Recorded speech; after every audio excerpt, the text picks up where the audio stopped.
And we are live and on the air. Hey, everybody, it's a Friday edition of the Computer America Show with that friendly little smiling face you're looking at is actually 5 minutes until showtime. Yes, Ben is back. I know. Yes. Yes, you are. And also we have our guest for the evening, Dariush Derakshani, who is our graphics expert. And he's going to be joining us in a few minutes after the show gets started. We're going to be talking about things like Dell virtualization and some of the new workstation ultrabooks from Hewlett Packard. It's going to be an interesting hour. And, of course, we'll have our show reminder winner of the week. And we'll be starting in a few moments. So just sit back, relax, and enjoy the ride. Well said.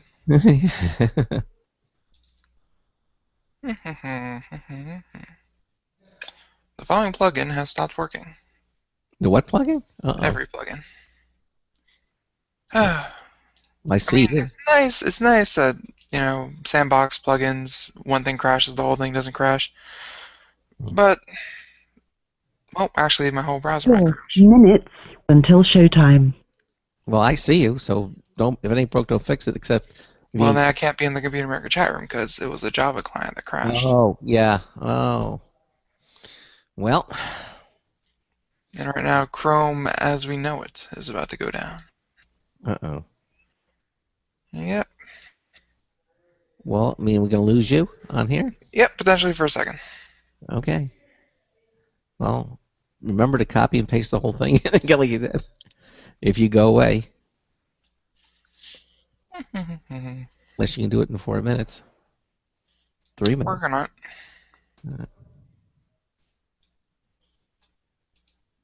Did I say that I hate Java?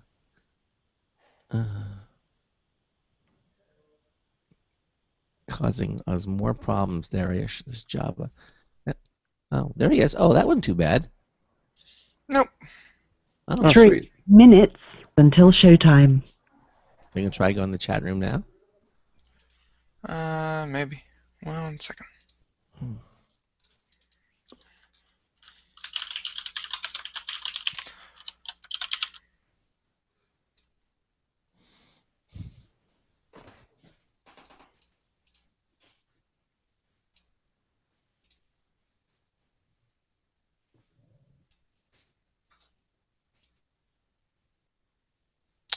Yeah, the chat room's not working for me.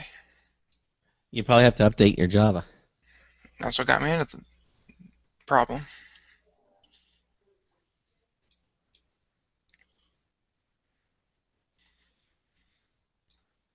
Plugins just don't work like they used to. No, they don't.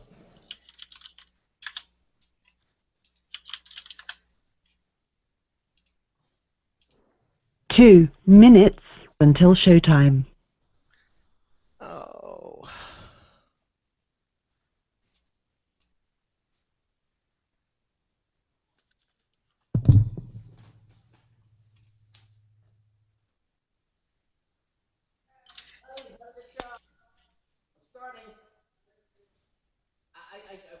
I told you, and I'm having technical difficulties. I'm just barely getting started.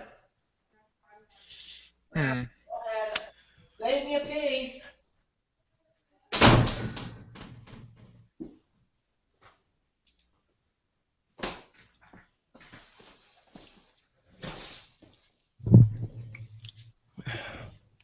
Might want to mute your mic when you do that in the future. What was that? Might want to mute your mic when you do that in the future. That's true. Thanks for reminding me. Try calling out before, but you can't hear. 1 minute until showtime.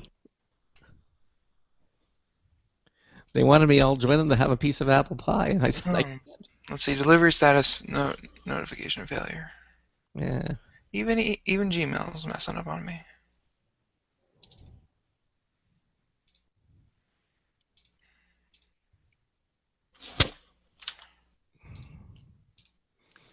Nice lower third, by the way, Ben. Thank you, I've been working out. Okay. I thought you couldn't see that. I can. You want to change it to Ben hyphen co-host? No. Okay. Ben is my title. Does your company have a Ben? It does. It does, yes. It's a very good Ben. Very good. Your show will go live in 5 seconds. 4, Here we go. 3, 2, 1. Broadcasting live, it's America's longest-running national radio talk show on computers, Computer America, hosted by national columnist Craig Crossman. Look for Craig's weekly column in your favorite newspaper. This show is being beamed nationwide at ComputerAmerica.com. Keep it here for technology news, computer products, guest interviews, and your phone calls. You're listening to Computer America. Hello and welcome into the Computer America Show. It's the nation's longest-running, nationally syndicated radio talk show on computers. Computer America is heard around the world and coast to coast. And I'm your host, the great and powerful Craig Crossman. I'm beginning to think you made that yourself. And I'm your co-host, Ben. Hey, Ben, how are you? Long time no talk. Yes, exactly. Other than last night. Yeah, Ben is back, exactly. And Charles Tendell, my other co-host, is away for a few days. He is attending some conferences, and he is expected back on the 7th of May, which is next Wednesday. So Ben's going to be with us for Monday and Tuesday. Charles should be back. And then he's going to not go away, he's going to have some dental work done on Friday. So he's going to be out of commission Friday, and hopefully Monday he'll be back in shape to do the show. But Ben will be standing by just in case he can't. So that's sort of what's happening. So it seems like Charles and I are kind of tag teaming this co-host thing. So. Yeah, exactly. And right now you've got the baton at this point. Anyway, as I said, it's Friday! And, of course, that means we're going to have a show reminder winner of the week. We've got that name already drawn and ready to go. And if you haven't entered our contest yet, certainly you should do so. Because look at all the great prizes you're missing out on winning. Yeah. And we'll talk a little bit about that later. But right now, again, we've got a great show in Hour 2. We're going to talk about computer and technology news, brought to you by Slimware Utilities, the official optimization software of Computer America. And we're getting those stories rounded up right now as we speak. So no, they're already rounded up. It's just getting them rerouted through the series of tubes that is the internet, which is currently failing for some reason. So. Oh, I got both of them now. Oh, okay. Never mind. We're good then. Yeah, we do have them. And they are very good stories, by the way. Very interesting. And looking forward to talking about them. All right. And we will be discussing those in the second hour of the show. And let's see. Anything else? Well, I'll tell you. I'll ask you after in the second hour what you've been up to, because it's been a while since you've been on the show, Ben. Oh, that will be Computer America's shortest segment. I don't know if we have time to fit in. Nothing. Okay, well, we'll see if we can squeeze it in, okay? All right, well, let's get to it. We have our guest in the wings, and we should be bringing him out momentarily. Dariush Derakshani and his wife actually have been published close to 24 books over the past 9 years on things like Maya, 3ds Max, and the computer graphics industry. He is a computer graphics expert, and he is returning to us tonight. Actually, he has been in Germany. That's right, in Germany. And he's going to be talking about things like tonight like Dell virtualization. Dell virtualization, yeah. Just saying that is a mouthful, let alone explaining it.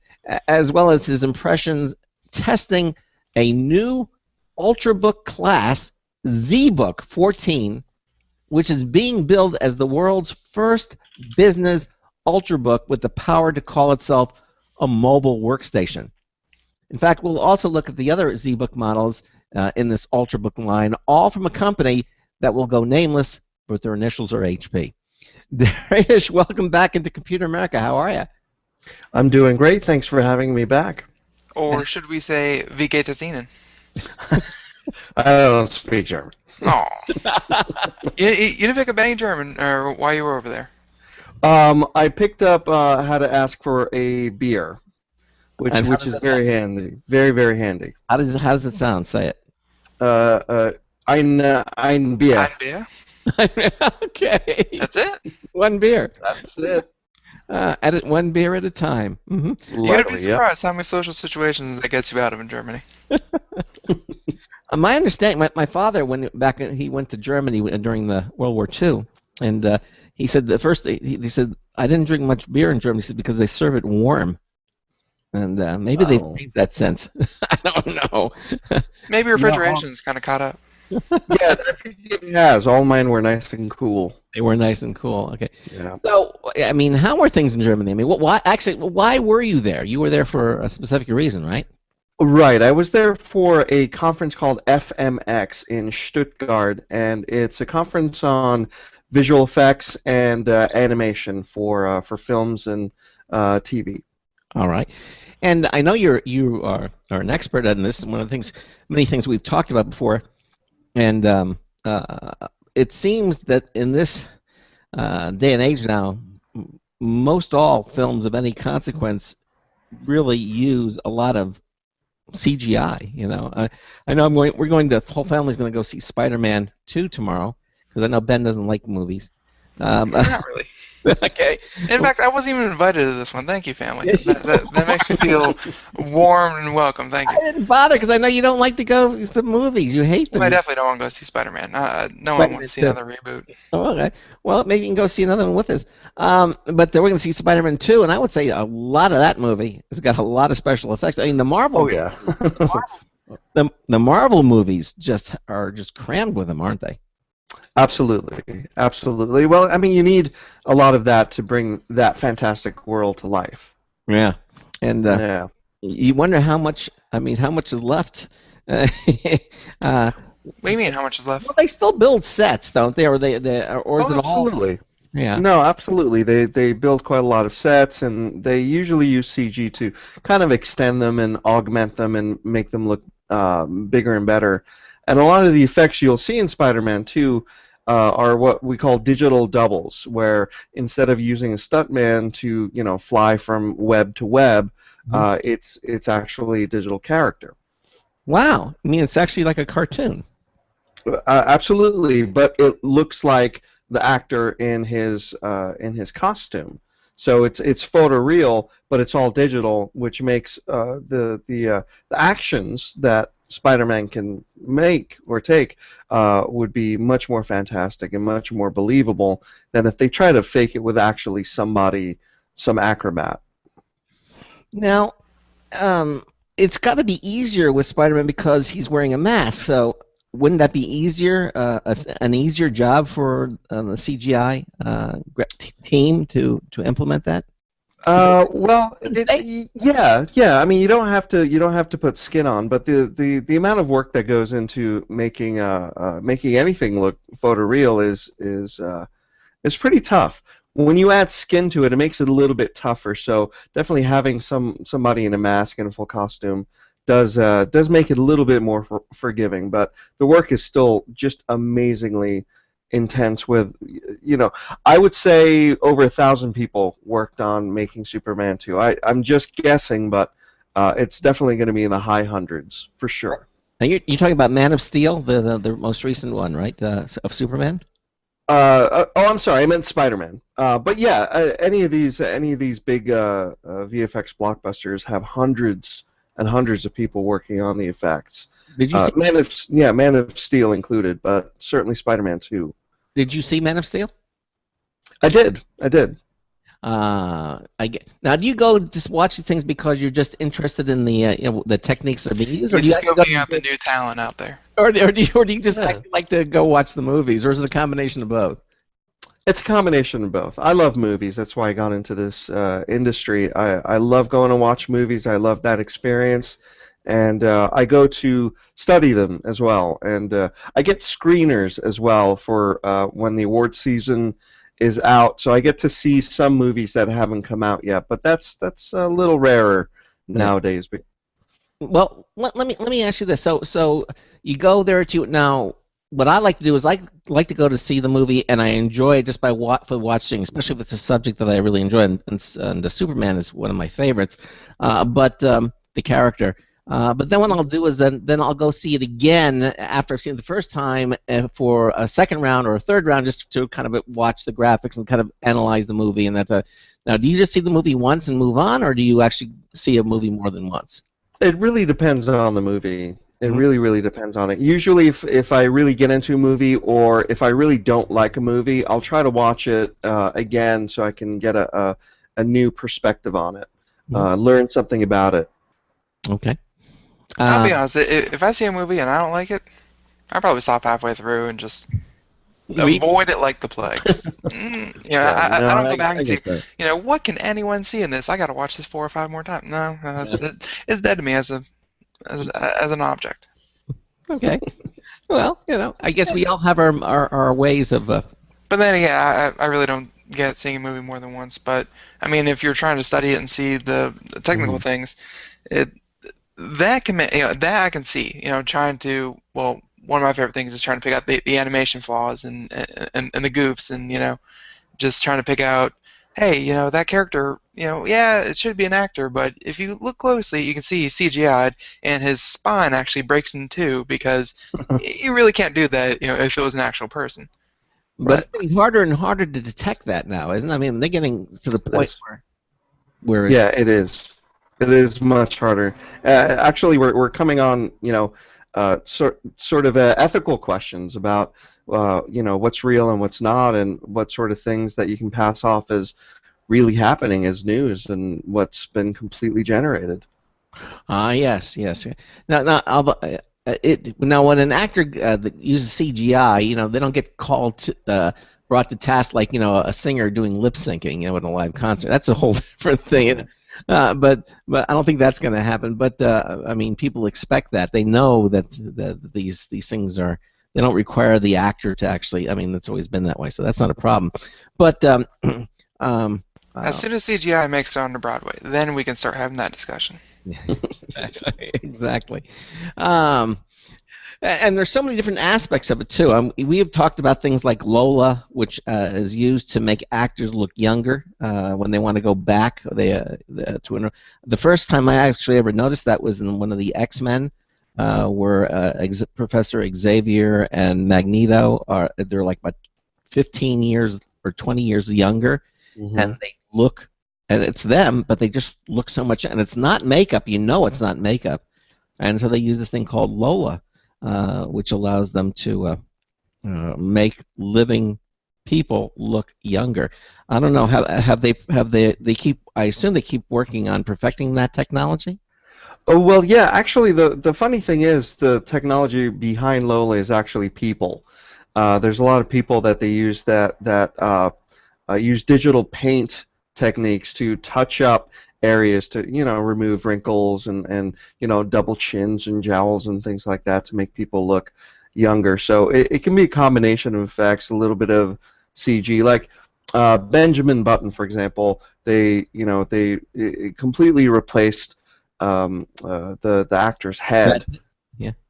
Yeah. So it could be a lot of different ways, but Lola's largely people. They have a lot of software that they employ, but when it comes down to it, there's an artist running that technology that makes all the calls about how to make that line disappear and how to make this part of the face look more slender or more youthful or whatever it is. So I always try to give credit to the artists, the men and women who work this technology, because there's a lot of people out there that work on these things. Yeah, what was it? Surrogates was the other one that impressed me. That with Bruce Willis. I mean, he looked like a young guy, and it's like he did. Yet, yeah, and then later on in the film, then you see him because it's supposed to be it's a surrogate, but of course, it's him, and yet it isn't him. But it looks very, very young, and you go, how are they doing that? This is amazing tech. Stem cell research. Yeah, exactly. Now, do you think they're going to make it so it's more automated with computers and less of artists? As much as they can, absolutely. As much as they can, they want to try to make the workflow faster, make it make it more automated, just like you said. Little by little, they are doing that. You know, it gets easier and easier. I use air quotes when I say easier and easier. There's still a lot of people that have to make it work and have to put their eyes on it to say, hey, yeah, that looks good or not. Okay, yeah. Well, so yeah, well, when it comes down to the end, obviously you need people to make that final judgment there in those areas. So let's talk a little bit about this kind of Dell virtualization and what that is, and kind of describe what that is from Dell. I actually went to the Dell website and looked at it. They had a couple of a website dedicated to this. What is Dell What is the Dell virtualization? Well, it's actually kind of funny because it's an old technology. Way back when you have to used to have mainframes and things like that. You would have a dumb terminal at your desk, you know, in the 70s and 80s. I remember that. Yeah, exactly. And that terminal just interfaced with that huge refrigerator-sized computer in the room next door. So what Dell is doing is they're coming up with a business model, and they're really pretty smart about what they're doing. They're taking the workstation that usually sits at your desk, you know, generating heat, generating noise, and they're moving it into a rack-mounted solution back at the data center, you know, where their servers traditionally are. Mm-hmm. And then they run a network from that workstation that's now in the rack to your desk. So all you have at your desk is your keyboard, your Wacom tablet, your mouse, and your monitor. So the machine is no longer next to you and is now centrally located in one area. That's pretty interesting. And the way they're doing it is one, you know, 4U rack mount could have upwards of 8 people logged into it using the graphic resources that's in that unit. Usually an NVIDIA Grid, which is a really powerful multi-user video hardware. And so now you've got one machine in one room that allows 8 artists to work in a completely different room. And it's pretty interesting what they're doing. So they're kind of going back to the old school way of doing it, but they're really pretty smart about it. Well, now, obviously... Well, that's not a personal computer anymore. That's not a PC anymore. That's a, you know, like you were saying, just a central hub of computers. It's a terminal. Yeah, exactly. You have a WISE terminal or a PC over IP box sitting at, you know, right next to your door, and, you know, it's like a little book right next to your box, and then that connects to your, you know, 27 or 24-inch monitors, and you work just like you had a big workstation. So it helps keep things efficient because now your IT professionals can service everything in one place. It also keeps your data secure because, again, it's all in one place. You don't have that data flowing back and forth, and it kind of keeps your network pretty low bandwidth too, because, again, all of the huge files that are involved with some of these projects are now being served between these virtualized machines in the data center and the server, which is ostensibly right next to it. And all that's flowing between the data center and your desk is the pixel information coming over, probably, you know, PC over IP, which is, again, pretty smart. I mean, they had to go way back to how dumb terminals used to work to come up with this. And the way Dell is setting it up, and I don't work for Dell or anything. I got to see this technology at the South by Southwest Film Festival when I went out there to as a guest of theirs to cover it for a magazine in New York, and they basically set up a sandbox. So if as a client I say, hey, I want to try this virtualization out, I call them up and I say, hey, Dell, I'm thinking about doing this sort of thing. These are my parameters. They'll set it up for you. You go to their location and you test it out. And you say, hey, you know what? This is working great. Let's try this. Let's try that. And they work with you to get you set up. Now, so because I was starting to say, well, so how is this different back in the days when I did this with with a UNIVAC and Many less hamsters. yeah, exactly. But I mean, they're basically they're pulling they're using many of the technologies from the older, from the older days, and now they're doing it this way. Obviously there have to be a lot of they're using modern technology, so it's a lot more. I think it's just someone really hates their IT guys, and they just want to keep them in the basement for as long as possible. They don't want to see them. Just keep them in the dark rooms. Right, keep them nice, white, pale, and pasty. There you go. And throw raw meat at them from time to time. Yes. Slide pizza under the door. Exactly. But is this Dariush a more efficient way of doing things? I think in some ways it is. It's not quite as cost effective yet because the per unit cost is a little bit higher on virtualization. But again, once it catches on, I think it'll be more efficient because you can have one, let's say pound for pound, one piece of hardware that serves more people than if you had a computer at everybody's desk. So I think in that case, it definitely is good. It's more secure, again, because the data flow is limited, but what it allows you to do is you can have a much wider workflow, and I could conceivably be on a virtualized system working working for ILM in San Francisco on Spider-Man 7, but I could be doing it in my house. Yeah. Right. Well, we have 5 more to go before we get to 7. We'll see how number 2 does. Quick question. Yeah. When everyone had their own computers, I assume that they had they had all their files saved and all the master files saved on their computer, and then they would have had some kind of central just storage where they could upload it and back it up to that location, just kind of save it and make sure nothing got lost.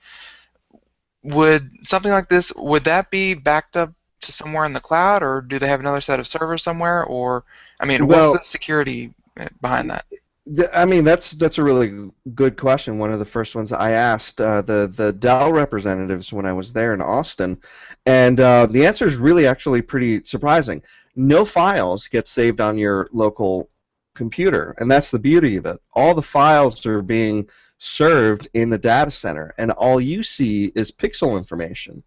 So the connection with the virtualization between that computer, it's like having a really long DisplayPort cable or a really long VGA cable, because that's all you're getting. That feed that you get is just the display, and then your mouse and keyboard actions go the other way, but that's it. There's no files. So Marvel doesn't have to worry about any of the frames of Spider-Man 7 getting out onto the internet. Okay, from a security standpoint, that makes perfect sense. Yes, could someone accidentally open up a new program and save over the entire project, or are systems like this easier to back up and prevent file loss than just everyone having their own system? I think it's about the same, because if you have your own system at your desk, when you're working at a studio, you're working directly off of the server. So the bandwidth needs for a server have to be really, really high because you're pushing a lot of data back and forth. But anytime you open and save a scene, it's off of the central server, which is then backed up, however they do it. So there's no data that actually gets copied to my local machine at my desk. So I'm directly reading and writing off of the server. So all of that data is in one place, but it is being transmitted over the wired network in the traditional studio setup.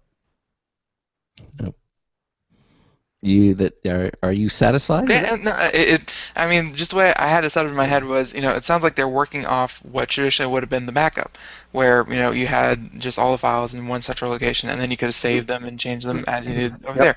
But now you're working off of just that one central thing. It's, kind of like everyone just having separate monitors and everyone working on the same thing. which They referred to that originally as a star configuration. I don't know if they still even use that technology, but basically, you have all the terminals, and just hitting the one I think center. that sounds similar, but if you called it that, it would kind of muddle what is actually going on, because it's, yeah. Well, maybe you want to muddle what's going on, Ben. Nah, maybe you do. No, I don't think we need any more confusion in this space. It's already packed full of it. So I guess the next question is what are your thoughts on this, Dariush? I mean, is this something you think this is something good? I mean, or it'll get better? Yeah, I think it's something definitely interesting. I think it has a little bit of time to see how it bears out. I think the costs definitely have to come down, but I think it's a very intriguing way of working. It makes the maintenance a lot easier for a studio, and it does alleviate some security issues that some movie or film studios might be having over having these files going back and forth. Yeah. In a typical studio, it's pretty locked down. USB ports don't work on your local machines, so you can't take any files with you. The network is locked. You can't Wi-Fi in or anything like that. So security's there. With a virtualized system, it could get a little bit more secure because now you're ensuring that not even that data file is going over your wired connection from the data center to your desk. So not even that's happening now with virtualization. Because all the processing has been done at that center. Exactly. And A portal into as more and more computing power is being shifted over to the GPU off of the CPU because it can do a lot of mathematical calculations more efficiently than a CPU. So there's a lot of push in getting as much GPU power into one machine. And rack mount systems and things like NVIDIA's Grid really harness the GPU power. We're getting to a point where there's this wonderful renderer called V-Ray from a company called Chaos Group. Really, really beautiful photoreal stuff. It's starting to become as fast as game engines, where you can get really good-looking, almost photoreal stuff pretty quickly if you have some really serious GPU firepower, like NVIDIA's K6000 Quadro card and a couple of K40 Tesla GPU units that are literally it's parallel computing on the GPU. So this renderer can use this parallel just massive computing power to almost like a game like on your Xbox looks pretty good. It's getting to a point where it's starting to get much more accurate photographically, and I think within a few years it's going to get even better. Well, I mean, the challenge there's a physical challenge there in the sense that when you're playing a game on your computer or even your Xbox is one thing. When you're doing graphics for a movie, you have to assume that people are watching this not on a 27 or 30-inch monitor. They're watching this on a huge screen, maybe even an IMAX screen. And of course, any kind of pixelation, you're going to see that immediately, right? Absolutely. There's a lot of films being done in double resolution, which is 4K, which is double what most films are now. And slowly, it'll still take a few years, but 4K TVs will push the envelope for TV as well. Now, I heard when they Lord of the Rings, when they that double frame rate and everything, the first one, people said, it looked too real. It was like watching actors up on stage or something, and watching a live video, and you could see, and you could actually see some of the flaws in the makeup. It just got really bad. And by the way, I haven't been to the movies since before that. Are movies starting to come out in 48 frames per second, or are they still coming out in 24? They're still coming out in 24. Peter Jackson wanted to make this one in 48 to kind of push that boundary, and I agree with you. And maybe this is the old guard versus the new guard, and we're the old guys now. But I miss that sense of filmic look. I wanted it to look like a film and be grand like a film, and it felt like just a video PBS documentary. Exactly. There's something about it that just didn't look right to me. Yeah, and I don't know if that's a generational thing. I think we need to talk more about this when we come back. But I think that I mean, it's like watching a news broadcast, a live news broadcast. You know, Well, I'm assuming you two know why it's 24 was the standard. well, that was the full motion video. That's when. Well, you know why was the standard? Yeah, 2024 is the slowest you can go and still have it look like an actual moving image. Yep, and to save space. It was a cost saving measure. Yeah, but. Yep. But I mean, now that everything's digital, you really don't need that anymore. No, you don't. Hey, we're up against the break, and we'll continue on with our guest, Dariush Derakshani. We're talking about Dell virtualization. We'll talk about the new workstation class notebooks from HP when we come right back. Stay with us. Hey everyone, have you heard about the No hair removal device that's sweeping the globe? If you want to go weeks without shaving and get smooth, professional quality results, here's our favorite host, Cheryl, for No hair removal. Thanks. Hey gals, I love talking about my No. It's this cute little hair removal system that you can take with you and use almost anywhere at home or on the road. No more expensive in-office treatments, painful waxing, and no more wasting your valuable time. Got unwanted facial hair? No has patented thermocon technology that works on all hair and skin colors, so it's perfect for using on all body parts. And now you can take advantage of this incredible risk-free trial. Get the No, the facial kit, a travel case, and a $100 discount shopping card, and you don't risk a penny to try it. Try the incredible No hair completely risk-free. Call 1-800-953-5415. That's 800-953-5415. 800-953-5415. Looking for a best friend? Brother Wolf Animal Rescue has your best friend waiting just for you. The mission is to protect and enhance the lives of companion animals and the people who love them. Their no-kill rescue shelter is open year-round, making it easy for people to adopt their best new friend. This year, Brother Wolf will find homes for over 2,400 orphan dogs, puppies, cats, and kittens. All have ended up as an orphan through no fault of their own. Brother Wolf has created a safe, nurturing environment where these special animals can heal emotionally and physically until they find a lifelong home. Their life-saving transport program brings dogs and puppies from overcrowded shelters in the south to rescues in the north where homes are easier to find. Brother Wolf Animal Rescue is a 501c3 organization. To learn more about their life-saving work and to make a donation, visit their website at www.bwar.org. That's www.bwar.org. Help to realize Brother Wolf's vision when no animal is euthanized for lack of a home. Who's a good boy? Hello, this London Minute voice memo is brought to you by Banktree, providers of personal finance software, helping you manage your money and become smarter with your spending. Visit banktree.co.uk for their 30-day trial and free mobile app. Now, where was I? Oh yes, at Match.com. My client and I enlarged the man's photo. There was an intake of breath. The outdoorsy man was holding a dead rabbit by its ears. The huntsman may well be able to make a meaty rabbit pie with a flaky crust, but most ladies these days want to be wined and dined in restaurants. Yep. Computer America's Grayson Hamilton told me he happily uses online dating websites and he likes restaurants.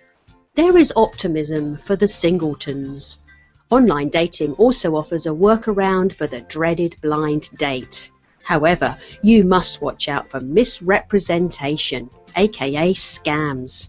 If a lady says she's 65, likes the theatre and sampling wines, she may be a he, aged 15, from Ghana. Don't send her, I mean him, cash. A rabbit hunter was at least being his authentic self. He'll find his match, someone who doesn't mind hearing. Shh, be very, very quiet. I'm hunting rabbit.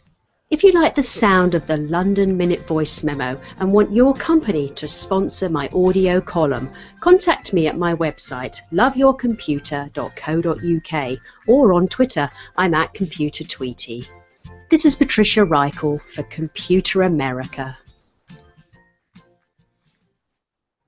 You're the host. Welcome back to welcome back to the Computer America Show. It's 35 minutes past the hour, and I forgot that I was supposed to bring it back. We have our guest, Derakshani, here with us, talking about, right now, Dell virtualization. And I actually had a question. I just Googled, Dell virtualization, came up with the Dell website, and they had actually multiple stages of virtualization. And I know we haven't really explained that, but they have here anywhere between 0 to 20, 20 to 50, about 50, and over 50. I mean, and I don't know if you would know this, but what changes in those different levels of virtualization? I thought it would all just be kind of, this is virtualization, either you do it or you don't. I didn't realize there were stages to it. I think it goes to how many users are being served by the virtualization network, but Okay.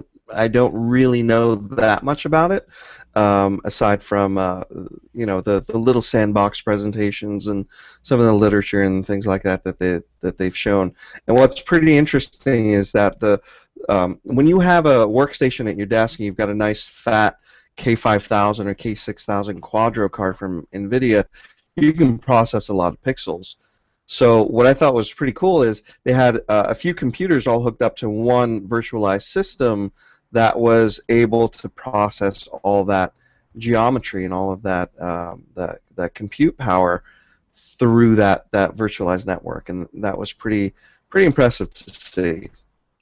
Yeah, I mean, just being a gamer, and the way that I really test the computer out is, by picking whatever is latest game, turning up the settings, being all that kind of stuff. But I mean, playing games and watching movies and general web surfing, I think that kind of pales in comparison to photo editing and editing movies and things like that. I mean, video rendering is so much more intensive. I think the average user would just their brain would explode if they realized how powerful these machines had to be. Yeah, especially when you start taking a lot of that computation, putting it on the video card. It's actually very similar to gaming, because a lot of the game engines are using the same sort of base theory, really, on processing that geometry, putting realistic lighting and reflections on them. So it's the same. It's within the same family as what's going on with GPU compute power and some of the real-time renderers that are starting to become more popular with effects work. Yeah, and again, just before the break, we kind of just talking a little bit about the fact that that these higher resolutions that we're seeing on TVs, and we were talking about the final bottom line is that, to me, the more clear movies become, the more realistic they look, and I think. I don't know if it's necessarily a generational thing. It may be. I mean, maybe the next generation will never seen a grainy film. Will just say, "Hey, that's how it looks like." When I go to the movies, it's like watching out a huge window, and I'm just watching. I'm sure the immediate 5 years before you, Craig, they were saying movies shouldn't have sound. No, that'd be played by an orchestra in front of you while you sit there and watch the motion picture. And you think that the mouths would move at the same time as something. No, no, but I think that when you see ultra clear movies, that it somehow takes away that feeling that you get that you're watching something, that's not occurring at the moment. It's not a live, a newscast or something, and But I mean, isn't that the goal of realism? To all this CGI, we're not making it more cartoony. We're making it more realistic, more lifelike. Well, I don't know. Isn't that the holy grail to say? I assume Superman didn't just fly through a skyscraper in the middle of New York, but I mean, it looked like he did. I mean, it really looked like that skyscraper just fell on, Well, that's a suspension. Fifth Avenue. The suspension of disbelief is the term, and it's getting harder to do that when things are looking so real, Yeah, absolutely, yeah. And that's where I think some of the ethical questions come in. Is World War II started because Archduke Ferdinand was shot or assassinated. What if you just saw that on TV? and it looks like it was real, but it didn't really happen. What could happen from that? So somebody could fake something that is world shattering, and I don't know if we know what to do with that yet. I mean, look at the moon landing. I mean, that That was clearly fake. Yeah, no, absolutely.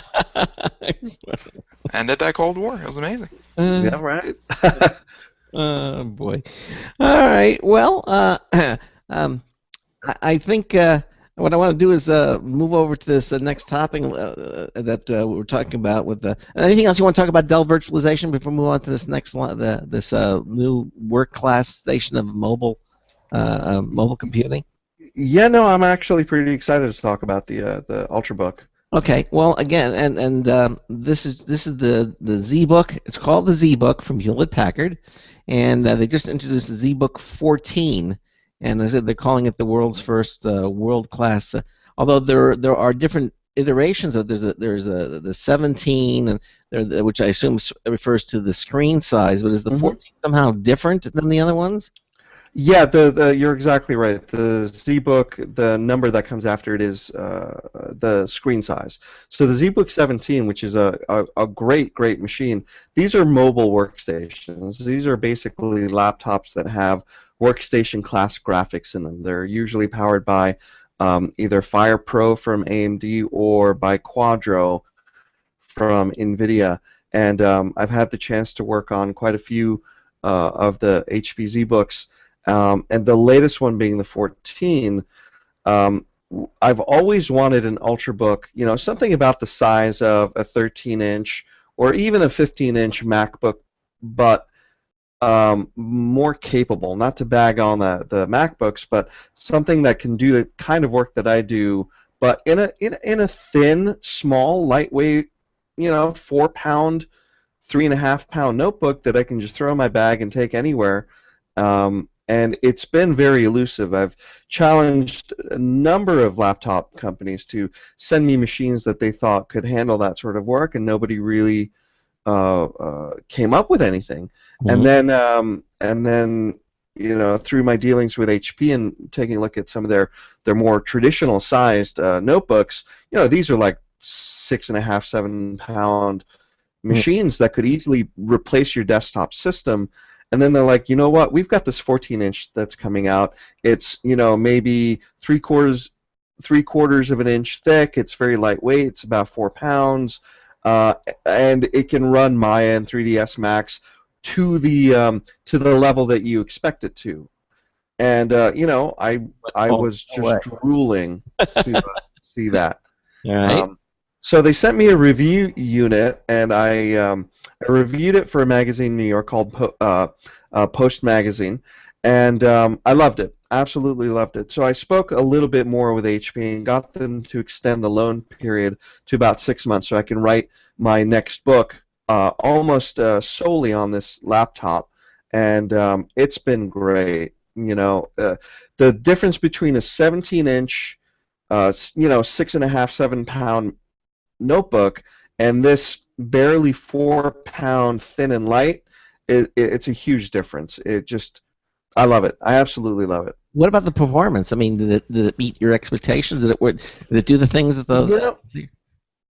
It does. It does. I ran there's a benchmark I like to run. It's called Spec View Perf, and I ran I think it was version 11 of that on this machine. I compared it to my home built desktop, as well as some older ZBooks and other laptops that I've had, and it did really well. It definitely held its own.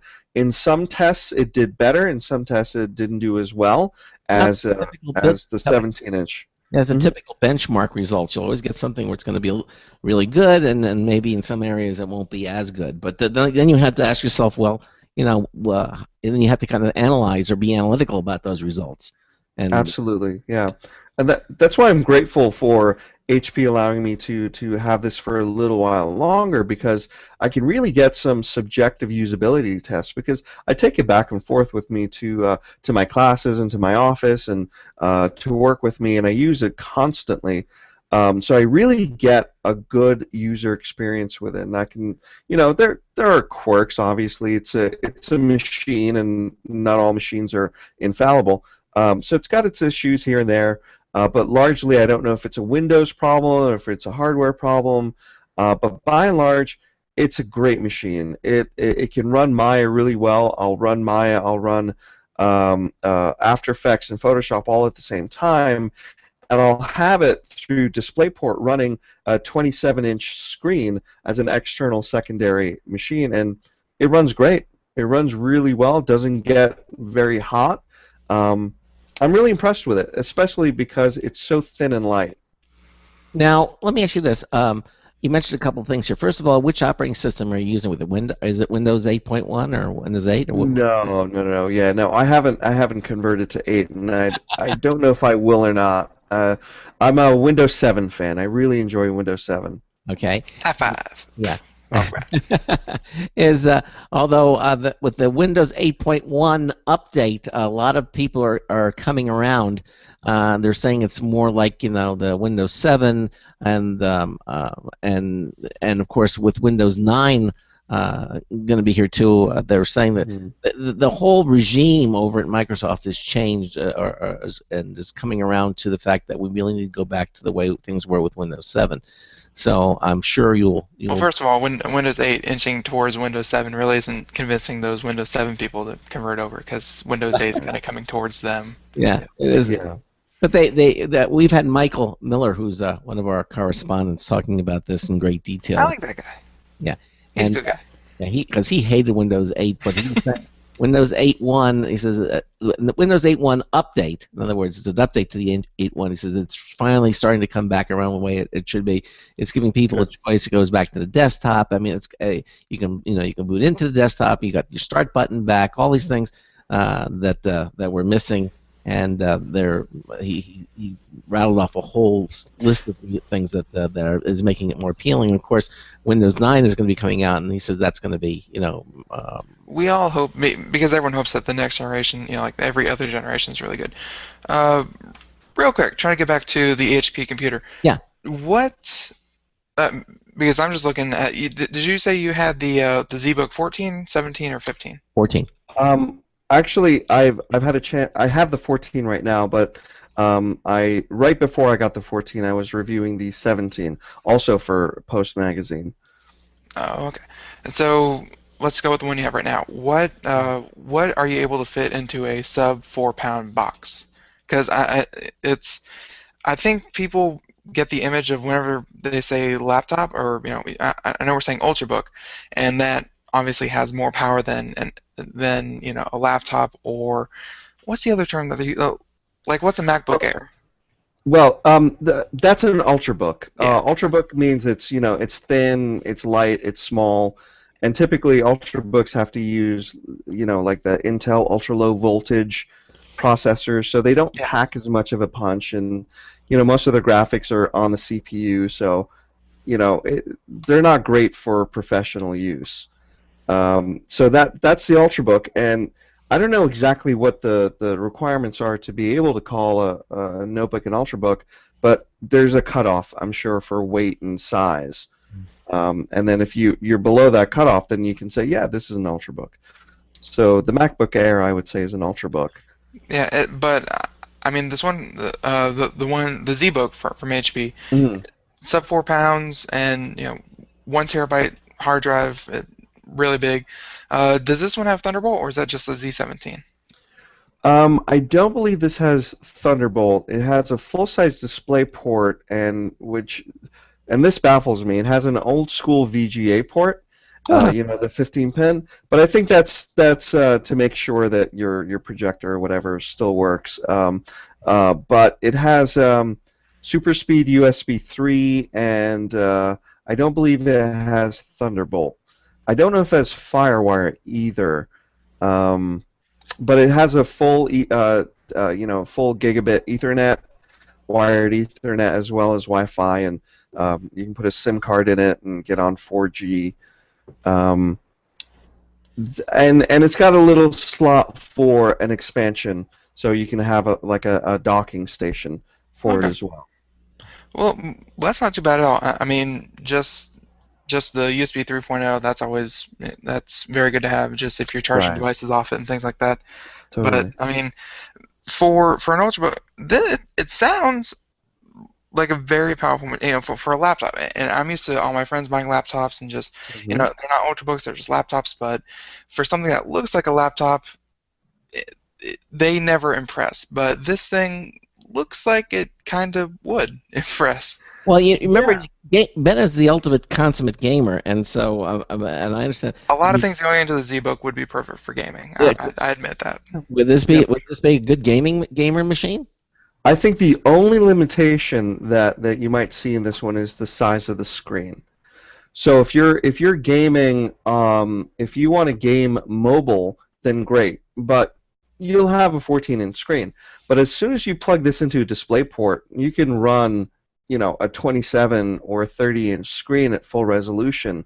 And the Fire Pro card that's in there, I believe it's a 2 GB dedicated video memory on that. And it's got a clever switching. So when you're in power saving mode, it uses the Intel 4400 HD, whatever it is, the on-chip video, and then whenever you launch something that is graphics intensive, it'll turn on that Fire Pro card from AMD and start using that 2 gigabit video buffer. So that's when you'll see your game start going crazy fast, is because you're using something that's close to what a desktop machine would have, or a laptop that's like two inches thick and weighs 7 pounds. Yeah. And by the way, just so any gamers listening to this don't get on my back, a smaller screen is actually better for some gaming situations than a larger screen. Like for first person shooters, you definitely want a 14-inch screen over a 30, 48, 60-inch screen. For the refresh rate, right? For the refresh rate, kind of, but I mean it's just less distance for your eyes to travel and less area for your eyes to have to kind of keep track of. Huh. You can focus. Interesting. One thing. You get all those little gamer tips from Ben, Darius. Right. Well, if either of you are considering going pro, just come to me. Okay. So, just out of curiosity, have you ever had some hands-on, Dariush, with the Apple's latest their Macintosh their Mac Pro system, not the notebook, but the actual desktop? Yeah, the round cylinder. I haven't had hands-on quite yet. I'm looking forward to checking it out. That's supposed to be incredible. I mean, super. Yeah, you can really configure. If you can put two. I think it's two, but I may be wrong. Xeon processors in it and a good amount of RAM, and it seems like a really good machine. I wonder about the form factor and its upgradability, because I like building my own machines, so I'm a little bit biased. So you are always on Apple's side if you're looking for upgrading potential. Well, because Apple traditionally has never really catered to the do-it-yourselfers. No, but No. yeah, but as a graphics professional, I know that they're used quite a bit in graphic shops, the Macs, and of course these Mac Pros are. But I don't know if you, when I first saw a Mac Pro, when I went to think, I still remember the regular ones, from the G5, and then of course the big aluminum towers. This thing is a little tiny unit. I mean, I couldn't believe how small that thing was. Yeah, and I hear they're really super quiet as well, Yeah. which is really nice. So, but they do have all the the ports and everything for the interface cards, and I mean that's what it's designed for, and you can put all, I mean, the racks of hard drives and solid state drives in it. It's supposed to be an amazing device. As I said, I don't know when you get a chance to, but I'd be really curious after you look at that or actually play with it for a while, Darius, that come back on the show and talk about what your experience is with that. I would love to. Is there an Apple in your future? I mean, can you get them to? Can you get your hands on one? Well, here's the funny thing. Post Magazine contacted me and they wanted me to review the new MacBook Pro, or I'm sorry, the new Mac Pro, and the folks at Apple wanted to know what sort of things I would be running on it. So I sent them a list and said, this is generally what I do to all my machines. I put Maya on it, I put V-Ray on it, and I do a lot of 3D, a lot of CG work. Then I'll do After Effects and really test throughput. And they unfortunately were not interested. They wanted it tested on Final Cut X, and that's about it.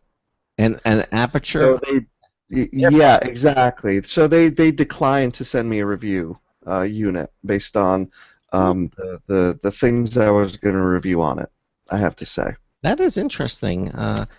You mentioned also Photoshop and some of the other ones. Are you using, as Adobe is just everything's going in the cloud these days. You think that's a good thing as well? I'm not sure yet. I think the cloud makes me nervous because I don't want them to steal my credit card number, which happens constantly. So I'm not entirely sure. It's good for the software makers because they have a much tighter control over piracy and who gets to use the software and things like that. So it's definitely good for them. The subscription model of, I want to use Photoshop, let's say, for example, for the next 2 months. I can just pay for those 2 months on the cloud. So in that case, it's pretty good for consumers as well. But I wonder about how long it's going to take before all of these services are computed on the cloud as well. So, maybe Adobe at some point is going to virtualize Photoshop and it actually runs on their computer and you just get to see the results and send your input, just like we were talking about with Dell virtualization. So, I don't know. I like making my own machines. I like my own power at my desk. So I'm a little bit biased in saying I'm not sold on the cloud just yet. But I do like the fact that if I need to render a shot that would take me, 70 hours to do in my house, I could send it out to the cloud and get it done in 7 hours. And I'm sorry if Adobe, this is going to be your business model coming up, but I just thought of something. Taking that idea you just said, that could be something that they could tack on as an additional service, to their cloud customers.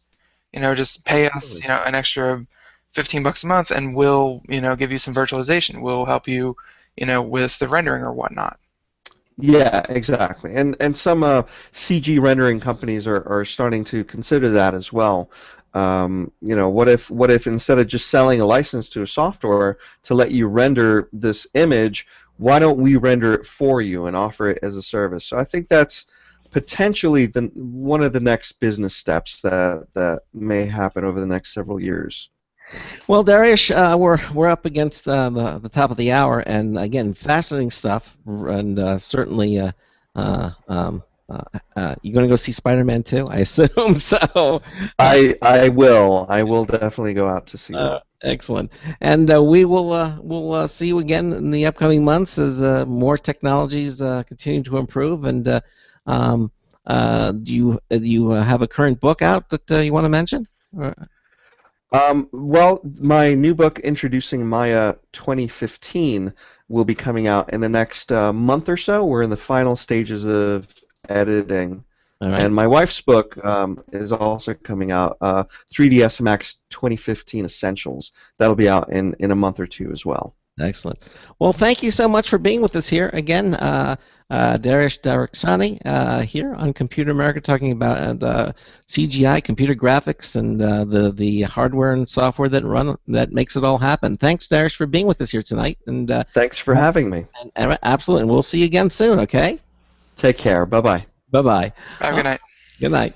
All right, coming up in hour two, Ben and I are going to do computer and technology news brought to you by Slimware Utilities. And just really quickly just mention all of our contests, because we're going to have our show reminder winner of the week. And if you are don't know about that, just go to our contest page at computeramerica.com. It's under the first pull-down menu. You can see our show reminder winner. That's tonight. And what you need to do to enter it, it's you subscribe to our weekly email newsletter. the show reminder, and that's the only publication where you can get the entire lineup of the show for who's going to be the show for the entire week there, and when you subscribe, we'll send you a confirmation email to which you must reply. We'll make sure it's you subscribing.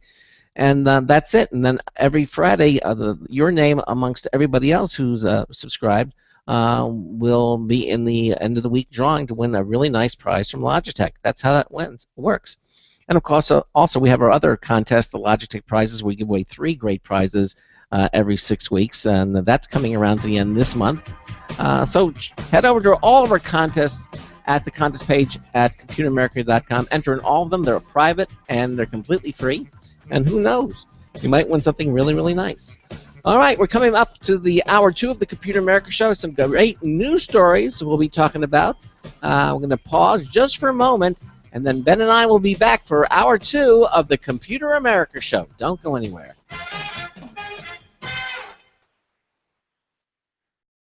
Broadcasting live. It's the only national radio talk show on computers to air every weeknight. Computer America. Hosted by national columnist Craig Crossman. The first hour's behind us, but there's still more of tech news, tech talk, and your phone calls. We're being beamed nationwide at ComputerAmerica.com. You got computer problems? Bring them on. You're listening to Computer America. Computers run the world, and we run computers.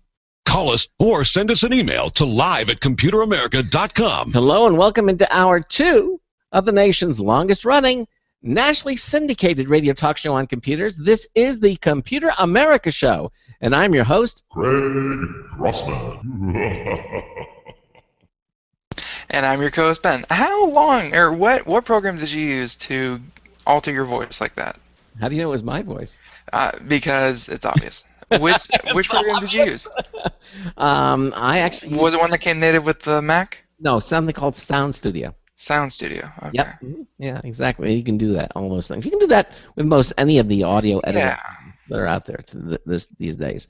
So we just had. It's weird that you went evil maniacal with it and you didn't go chipmunk with it.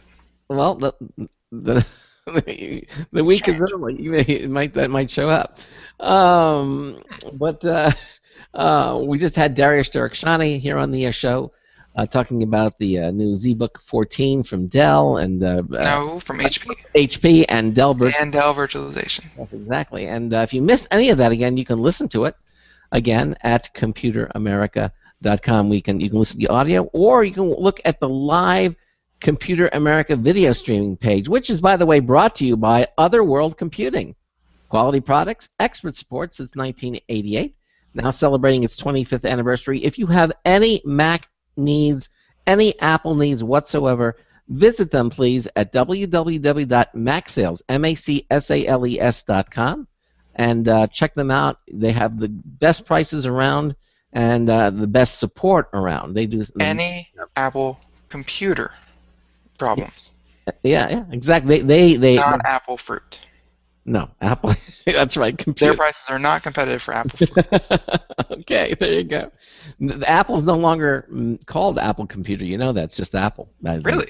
Yeah, they took off the word computer. It's not even Macintosh anymore? Yeah, they sell Mac, but they're called Apple. You will not see the word computer anywhere anymore. It's just called Apple. And the Beatles didn't particularly like that, but they worked it out. But Steve Jobs took off the computer logo part out of the name a number of years ago. Oh.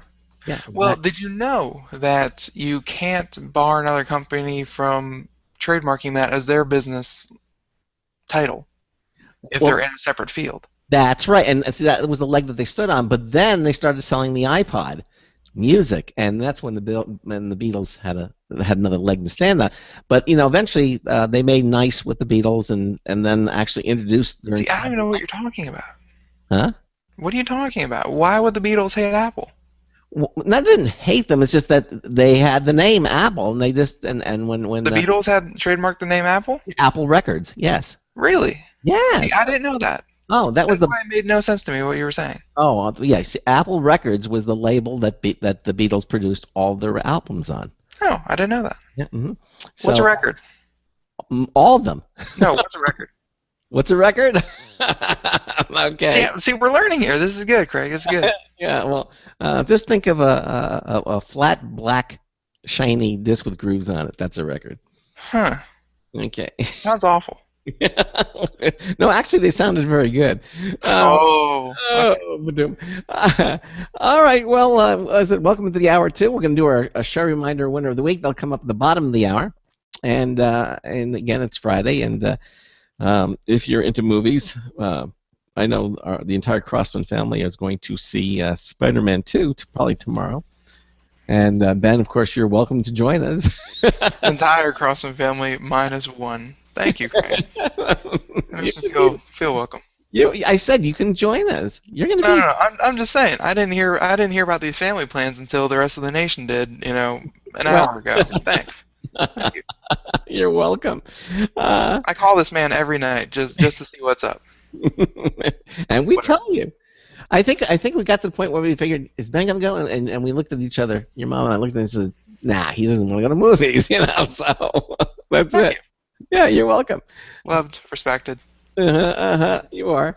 All right, so we're supposed to be doing news or something? Yeah, we're gonna do. Please break my heart again. Go yes, ahead. We're gonna do news right now. Tonight's computer and technology news is brought to you by Slimware Utilities, the official optimization software of Computer America. You can visit them at slimwareutilities.com to clean, speed up, and optimize your Windows system for free. That's right, you heard me correctly, free. Everything at the Slimware Utilities website, absolutely free. We use Slimware Utilities in the Crossman household, and it is a wonderful product. It does everything that I said it will do, and every product is free. There's no upgrade. There's no freemium version.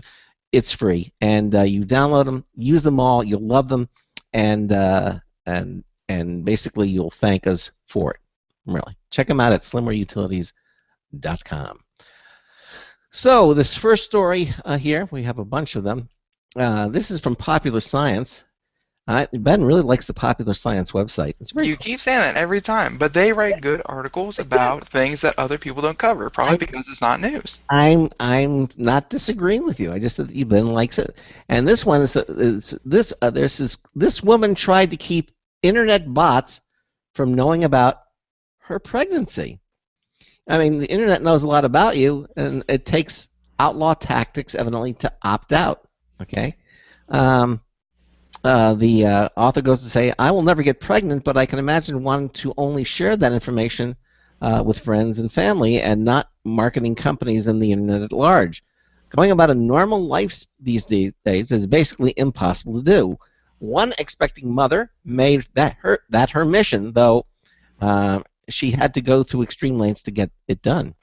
As Janet Vertesi writes at Time, she only bought items with cash, as credit card purchases of things that like maternity clothes can give you away to marketing algorithms. Identifying a single pregnant woman is worth as much as knowing the age, sex, and location of up to 200 people, she noted. Wow, I didn't know that. She also told family members not to say anything about the upcoming baby to her on social media, which is monitored for that kind of thing. Surfing the web isn't safe either due to cookies and other tracking software, so she downloaded Tor, which routes traffic through foreign servers and is known for illicit activity. You know, she could have just used something like ProXPN. I think they are similar. Yeah. They're both masking your locations in your local. Right. ProXPN is a wonderful product. We're actually going to have them on the show Monday, Ben, just FYI. Oh, fun. Yeah, and I knew that. Yeah, I've been using ProXPN now for some time, and it is amazing.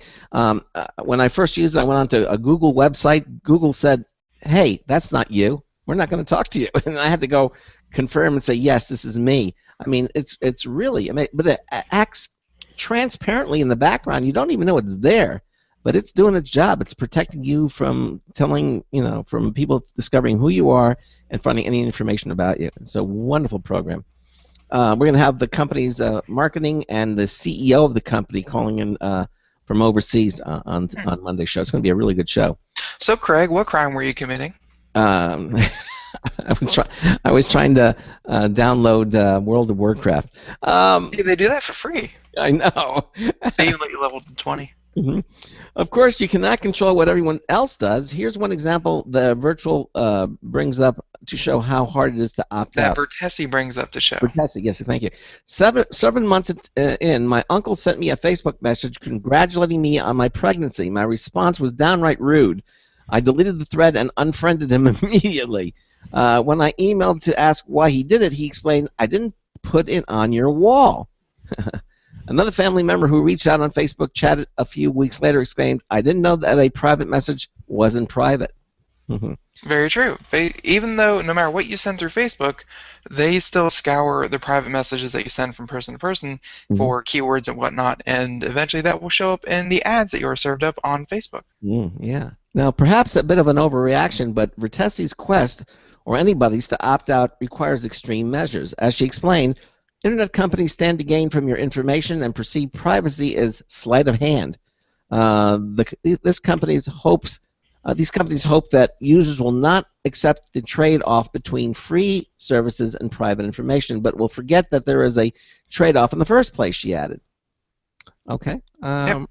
That's pretty much into that. But yeah, it's just her trying to keep her pregnancy off the internet and off ad agencies. And I mean, there was this there was a story a couple of years ago about a lady who went to Target and bought something like a crib or something like that, and she got sent a, congratulations on being pregnant. Here's coupons for, all these baby items, and Target Corporation knew before she even told her parents that she was pregnant. Ooh, that's uncomfortable. That's how uncomfortable it is, and I think that's stories like that was why she was trying to see if she could do it, and you could just see how hard it is. I mean, every purchase you make with a credit card that goes through any kind of system, keywords and key statistics get flagged and go through advertising and marketing agencies. It's hard to keep it's hard to keep who you are if you don't want that found out. It's hard to keep who you are off the internet. I mean, Craig, I'll be honest with you. If you shop at the same place, and especially if you use loyalty cards, they have a pretty good picture of what you eat, when you eat, how much you eat, and who you are. And if I'm pregnant. Exactly. And notice how they have not sent you a single maternity pamphlet yet. No, not one. They know you're not pregnant. Amazing. And that's a good thing. I know. I know. Craig, let me know if you get pregnant. That would be scary. You'll be the second one to know. Thank you. All right. So let's continue on. So that's so we're doing the news. You pick a story. That's right. We're doing. I'll pick one. When's Mother's Day? That's coming up soon too. It is. Yeah, I know. Hold on. Mother's Day is. Someone Google that. So Mother's Day is coming up soon. The 11th of May. The 11th of May, Sunday. The 11th of May. Everyone, mark your calendars. 11th of May, because I always forget and I get in trouble, and then I have to backtrack. So, 11th of May. Did you say buy a tractor? No, backtrack. Oh, backtrack. Oh, okay. So, I found this article from Time.com, and it's the best tech gifts for Mother's Day, in case your mother is particularly nerdy. So, let's start with the first one. The 4 Moms on the Go, the Gray Ship laptop bag. And it's available in several styles and colors, and they're apparently luxury laptop bags for women that combine fashion and function. I didn't even know that was a thing. So these bags look like giant stylish purses, and when you peek inside, you'll find lots of bags, lots of compartments that you can lose everything in, and a large compartment for up to 15-inch laptops, as well as many for cables and mice and that kind of thing. And just looking at it from the picture, you can lose as much as you want in there, and there's still plenty of space. And this website here has it listed at about $200, a little pricey. So, as Craig might know, my mother has a green thumb. She likes to plant. This one is a parrot flower power plant sensor. And it's a Bluetooth-enabled gadget stick that you stick into any plant soil, and it sends notifications to your smartphone, iPhone only, unfortunately, so it's only available through iTunes, when the plant needs a drink. So for $60, you can get this little gadget that will send you text messages as if you don't need more of those. It says, "Hey, I'm thirsty. Water me." Um, Moms with a caffeine dependency. This article is like written for my mom. The home latte maker. It's about $400, and it's looks like just like a high-end. Uh, they call it a Nespresso Latisma Plus. So I guess it just makes espressos. It's like Starbucks. But I mean, it has everything from like the whip hot milk cream kind of deal with the espresso and Looks good. It looks really good. $400, Amazon. Wow. Let's see. Moms who are fitness fanatics, the Misfit Shine Activity and Sleep Monitor. What? Okay. No, I'm not even going to cover that one.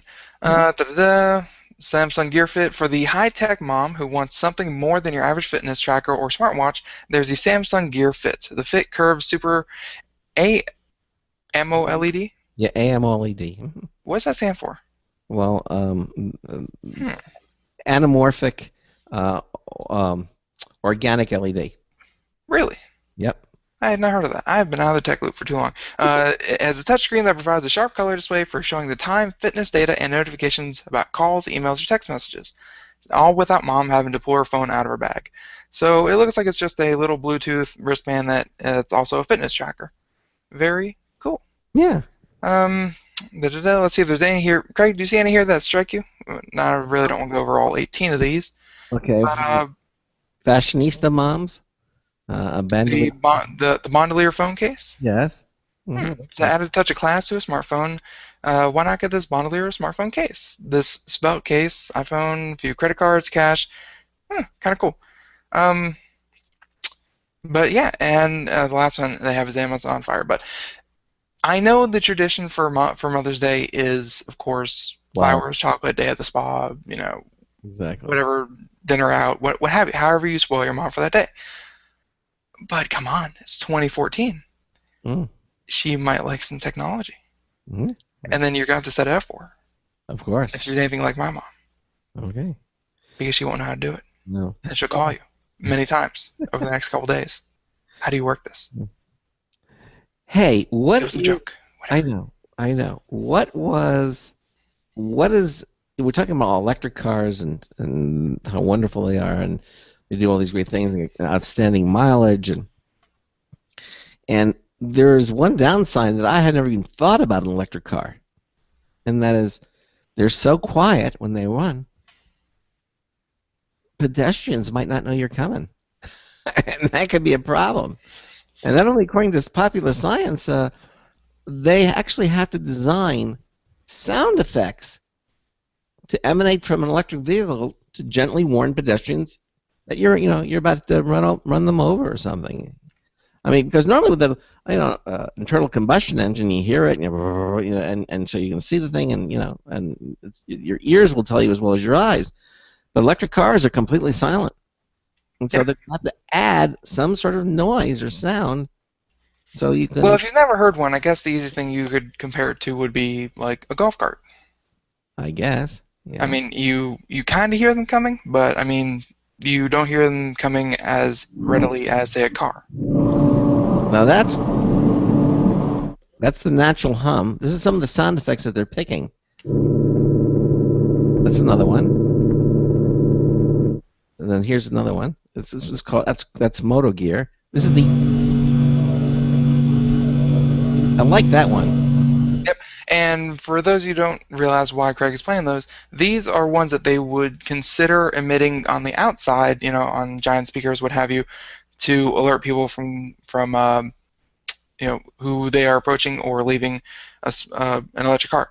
And of course, it would alter the frequency depending on if you're heading to a person and going, the Doppler effect. Yeah. So you'd be able to tell if it's coming towards you or going away from you. Well, they wouldn't have to modify it because they wouldn't have to, because it would just be that. But they'd have that playing. Yeah. Now, actually, Addison in the chat room says he was almost run over by an electric car, and he says, "I can tell you they don't have sound effects." Well, not yet. Okay, Addison, you may be right, but maybe this is the reason why they're considering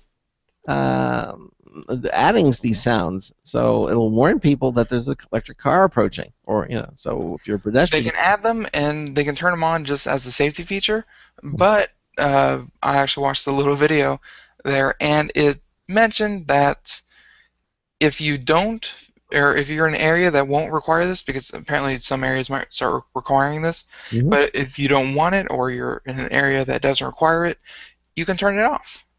And then it will reset the next time you start up the car from scratch, and it'll automatically default to on, but you can turn it off whenever you want. Well, according to this author, he says he's already mentioning that in the U.S. EV warning sounds are not yet required by law, as you said.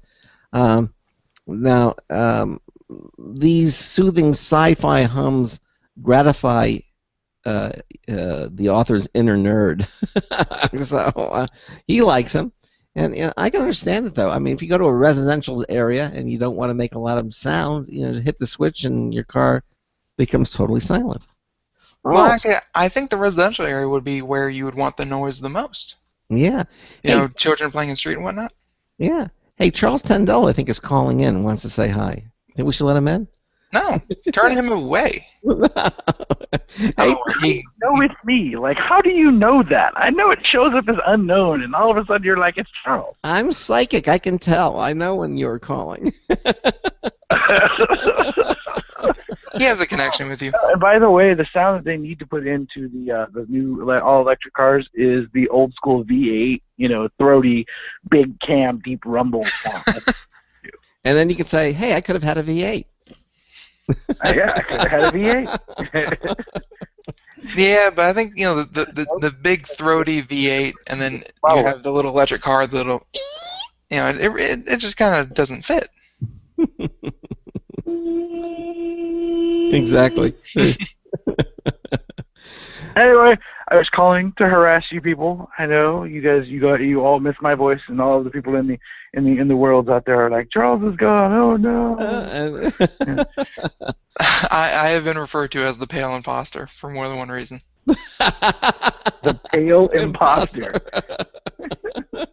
Wow. Exactly. Anyway, Because I'm white. we have made it to our destination safe and sound. All right. We are settled in, and we had a very tasty meal this evening. And I got back to the hotel and was like, I wonder what Craig and Ben are doing. Yes, I wonder what. So I installed the Boost. Yeah, so I installed the Boost Radio Network app and was listening, and I picked up right when Ben was talking about planting and gardening and tech, gifts for Mom for Mother's Day, and you left out the best one. What's that? The electronic child silencing button. That sounds dangerous and illegal. Tell me more. Or the no button. Oh, yes, the no button. As I have it right here. You give Mom the no button.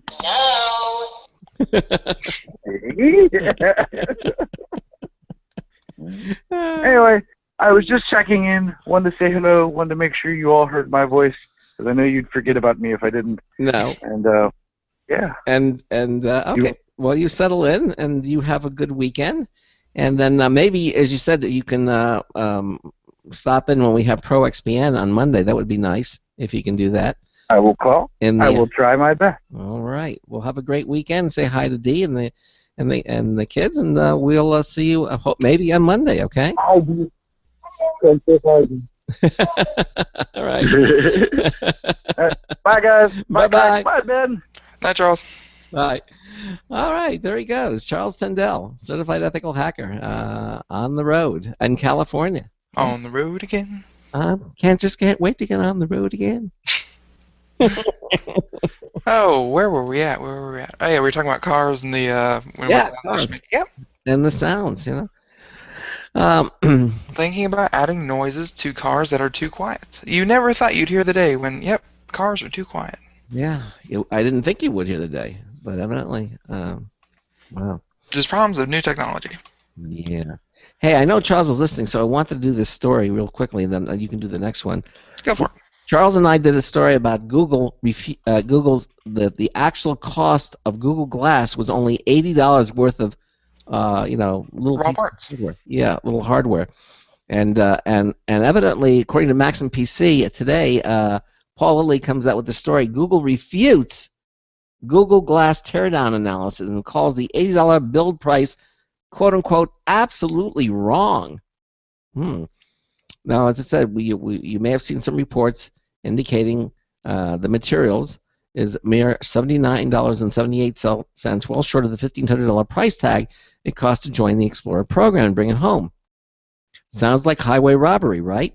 Well, even after factoring in other expenses that have nothing to do with the actual component cost, the makeup seems downright obscene. But is it? The markup. Google denies its glass device costs just $80 to make. So how much is it really? That's a heck of a good question. In a statement provided to the Wall Street Journal, a Google spokesperson said simply the cost estimate floating around the web is absolutely wrong. Unfortunately, that's all he said. There was no follow-up on the actual cost or any hints as to why it's off. Now, before we go on with this, I don't care if it was like, $300. You're not buying. It's not the pieces of plastic and glass and it's the technology that you're buying. I mean, you can reduce maybe a $15,000 Nikon digital SLR camera down to maybe 50 or 60 bucks worth of parts, but it's how it's put together and the workings and the electronics and the Google Glass that's even more advanced, and you're buying the actual technology. It's not the cost of the. I agree, and I don't. I agree because it's very, very small, new form factor, all that kind of stuff. But I don't agree because you're not paying for a particularly high power piece of equipment. You're just paying for a new way to put all these simple parts together in a new form factor. But where a lot of the markup probably comes from is the research and development that Google put into it and what they're trying to start with it. This is still generation 1, and they don't know how successful this is going to be or if it's even worth their time. So they're just trying to recoup some, I'm sure a very small part of the amount of hours that they put into this thing. Well, of course, it's not for sale yet, and when it finally does go on sale, all the Explorers are going to be offered a chance to get the final consumer version. All right.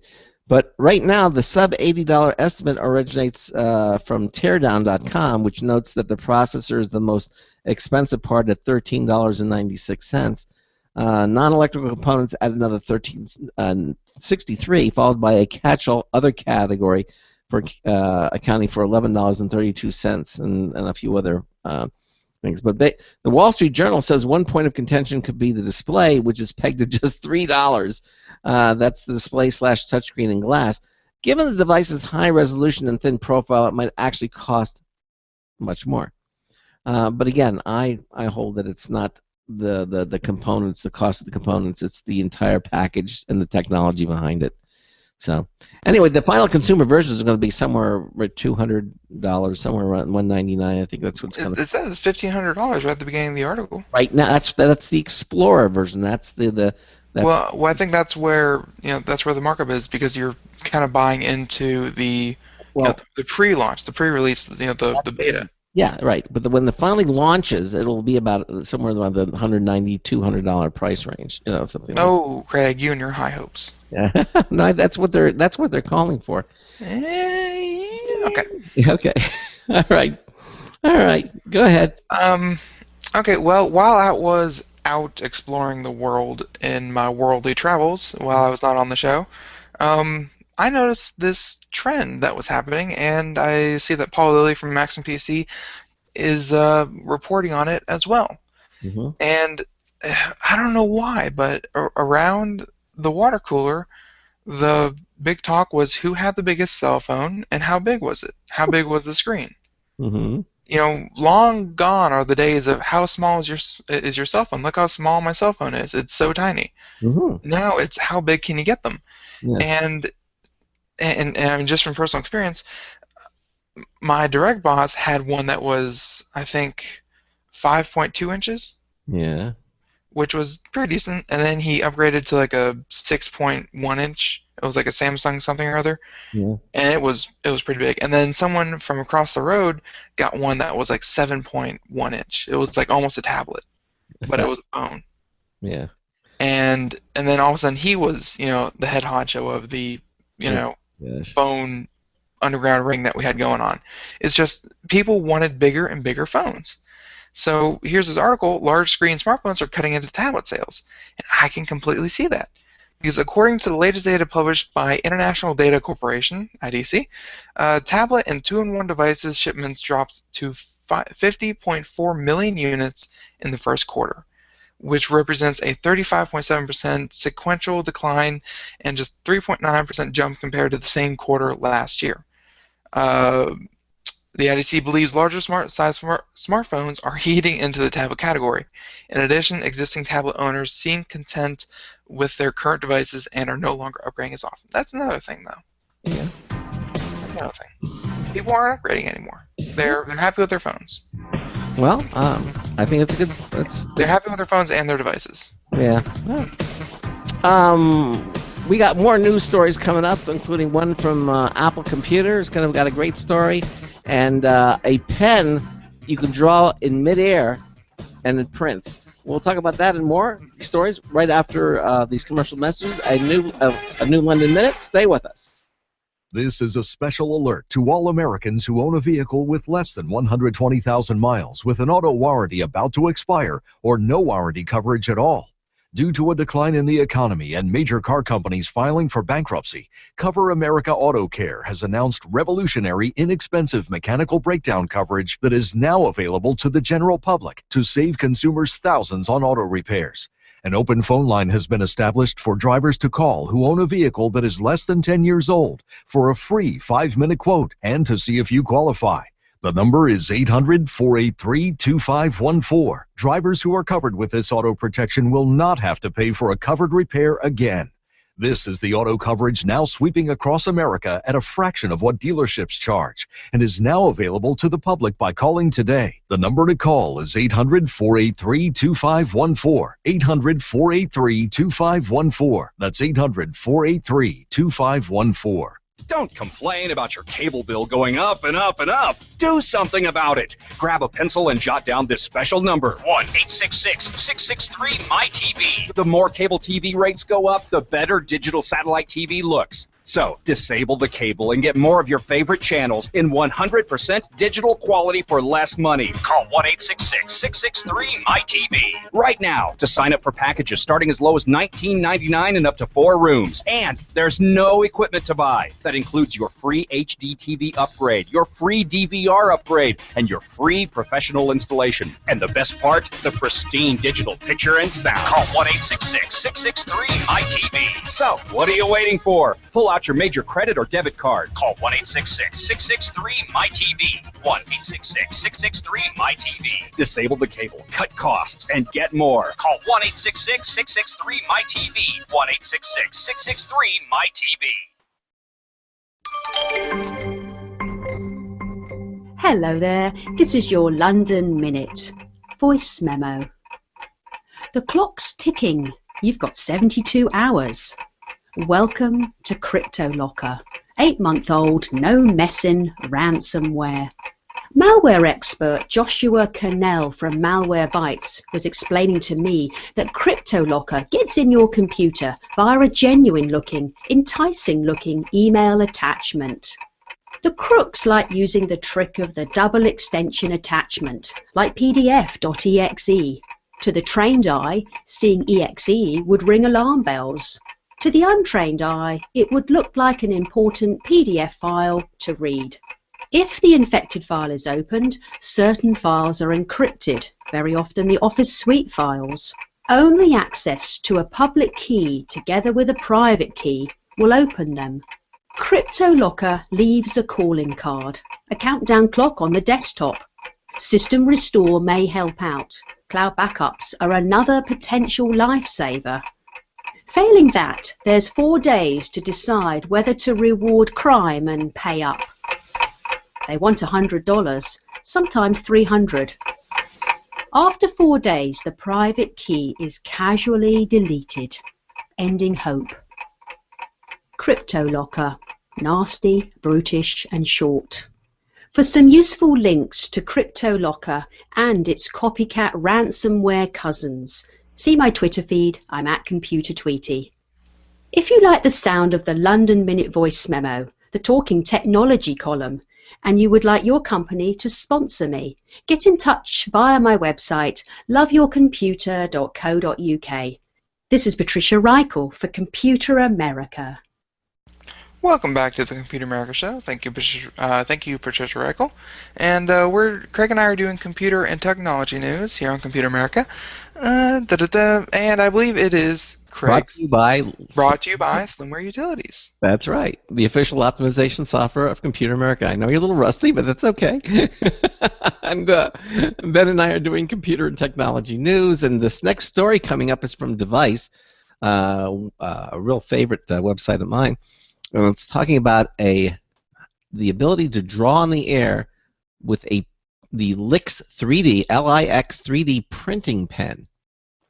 Now, the world is full of creative folks, and according to the story, and many of those creative people are now turning their attention to 3D printing to make their art and designs physical.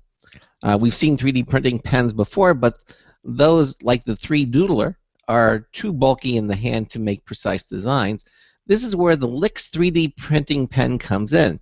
Not only does it allow you to draw without paper, but it is as thin and lightweight as a standard writing pen. Oh, that's cool.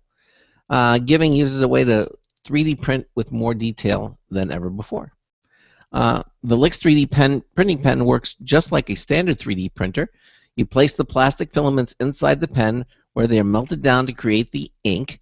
When you draw, this ink cools and becomes rigid. The pen is highly portable and uses a USB 3.0 port for power rather than a wall outlet. Also, because of its size and lightweight, it can draw virtually in any shape you can imagine. Yeah, because the other one was kind of sloppy. This looks really accurate. The pen also stands out from competitors for something much more visceral: its design. It's a sophisticated, professional-looking pen made of aluminum that comes in two colors, black and gray. In fact, its creators based the design on a standard technical pen that many artists and designers are already familiar with.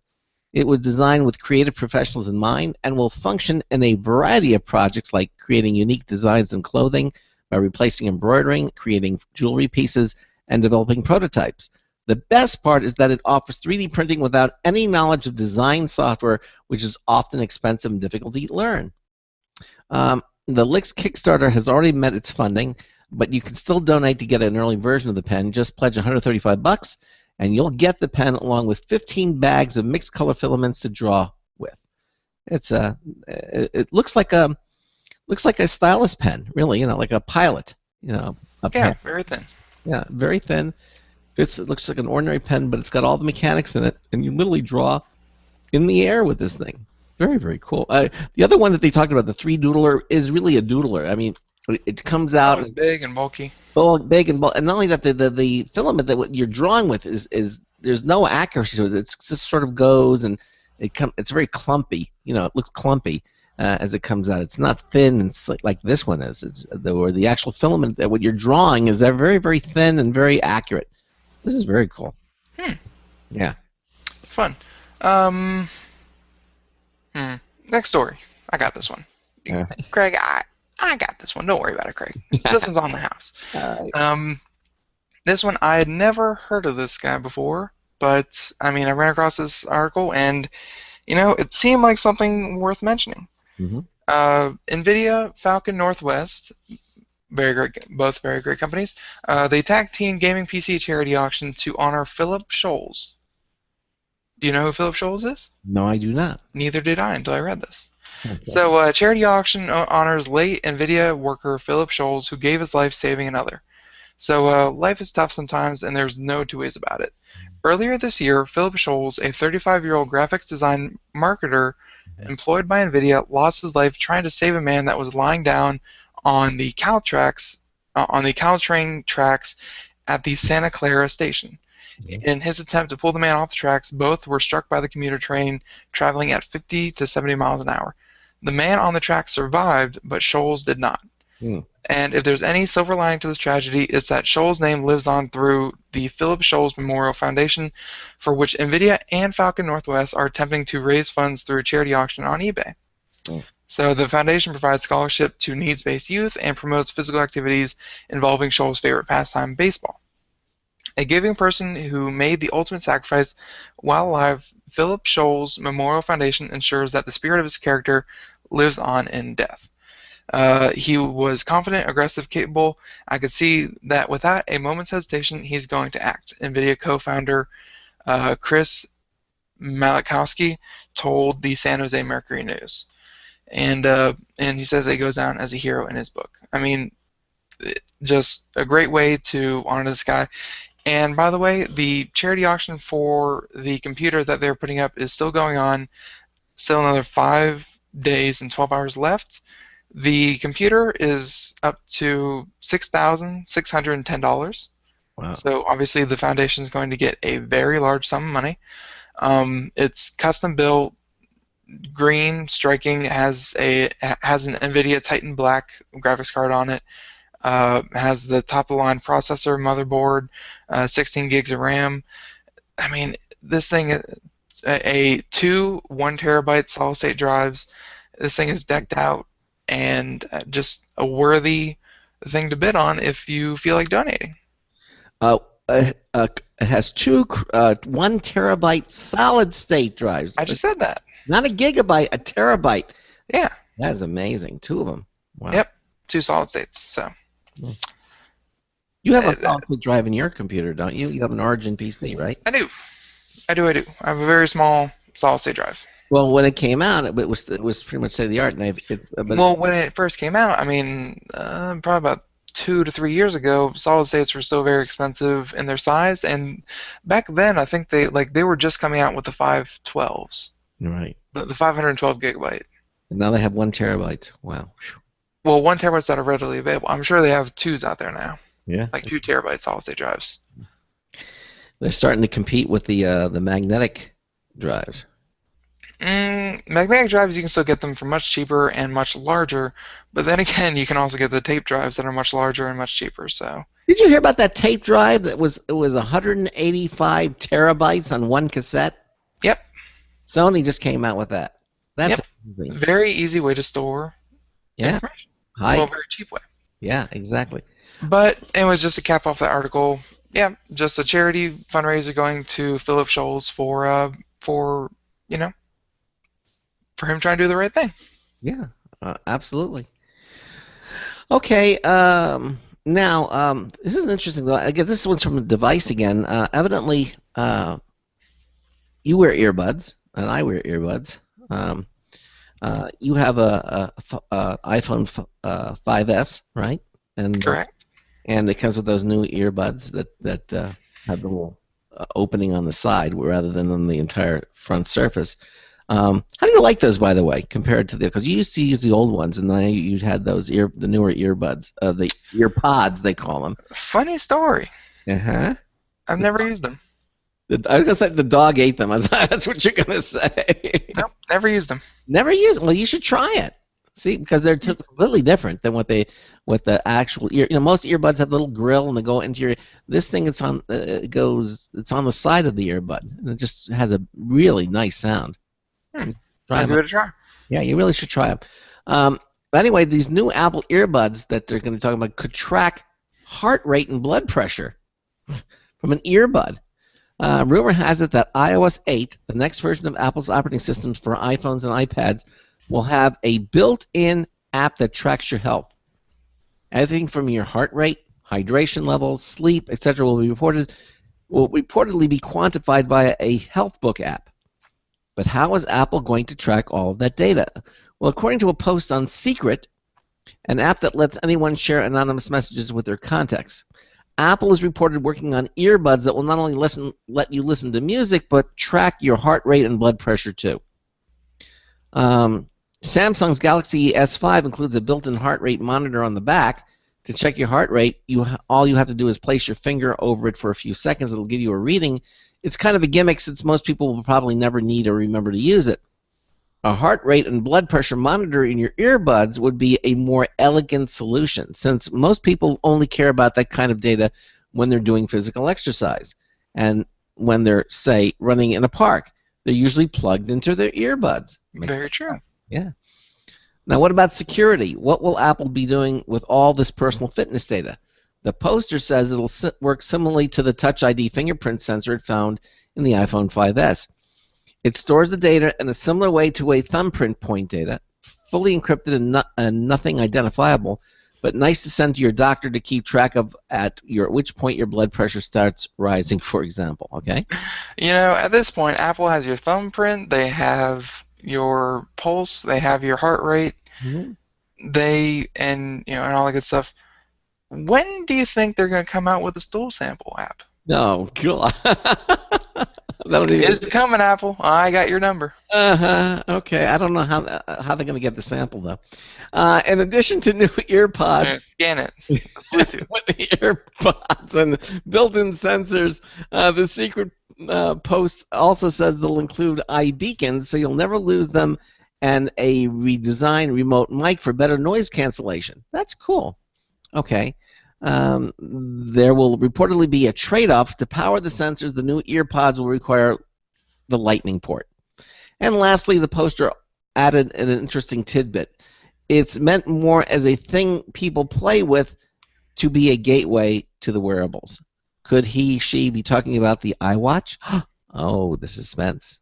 Okay, we'll have to see. I think that this is very cool. I mean, the iPository. The iPod, yeah, but the iPository. The iPod is a toy?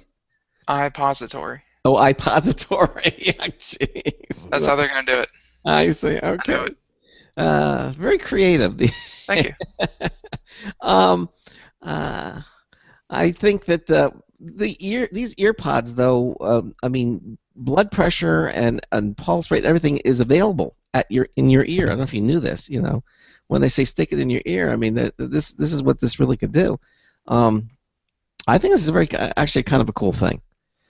Now, I don't know. You jog or exercise, Ben? I mean, you see yourself wearing it? It doesn't look it, but I actually do go through the park every chance I get, which is usually about 5 times a week. So. Now, do you listen to music when you're no? No, I actually have access to a very nice park, so I like listening to the birds and the birds and the trees and the wind and the screaming people.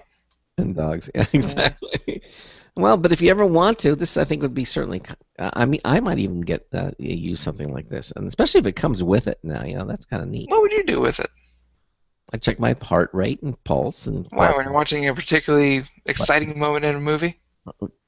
Wherever I'm doing it, yeah, exactly. Okay. All right. I think it's a very cool. I think it's one more innovation. I think it's kind of cool. I think it's one more way for Apple to really see who you are and how you're doing. Okay.